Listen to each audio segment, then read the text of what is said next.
में अकेले हेडफोन लगाकर सुन रहे हो तो एक बात पीछे मुड़कर जरूर देखना। नहीं, अभी नहीं। कहानी के ठीक बीचों बीच जब तुम्हें लगेगा कि सब नॉर्मल है, तभी वो खड़ा होगा। ये कहानी किसी भूत की नहीं है, ये कहानी उस इंसान की है जो मरने के बाद भी चला नहीं गया। मेरा नाम अमन है और मैं एक कहानी इसलिए सुना रहा हूँ क्योंकि अगर मैंने नहीं सुनाई तो शायद अगला नंबर तुम्हारा होगा।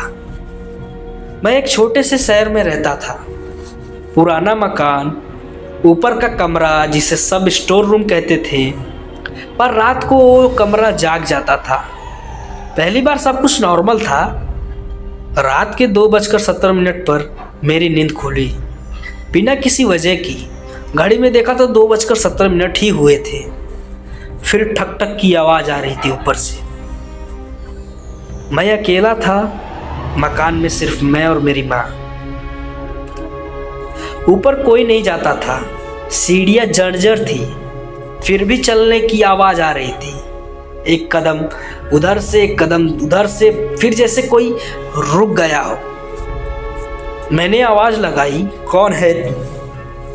कोई जवाब नहीं था, बस हंसी, बहुत धीमी और बहुत पास से। अगले दिन मैंने ऊपर का कमरा खोला, देखा तो धूल जमी हुई थी, पुराना पलंग और एक आईना दीवार से टिका हुआ था।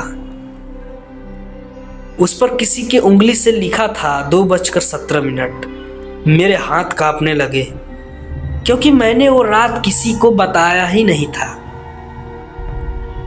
पड़ोस की बूढ़ी औरत ने बताया उस कमरे में पहले एक लड़का रहता था, रात को अकेला। 2:17 पर उसने फांसी लगा ली थी। मेरे कानों में सीटी बजने लगी। मरने से पहले वो आईने से बात करता था। अब हर रात 2:17 पर दरवाज़ा अपने आप खुलता है, सीढ़ियाँ चरचराती हैं और कोई मेरे कमरे के बाहर खड़ा होता है। मैं देख नहीं पाता पर महसूस कर सकता था, ठंडी हवा और सांसें मेरी गर्दन पर।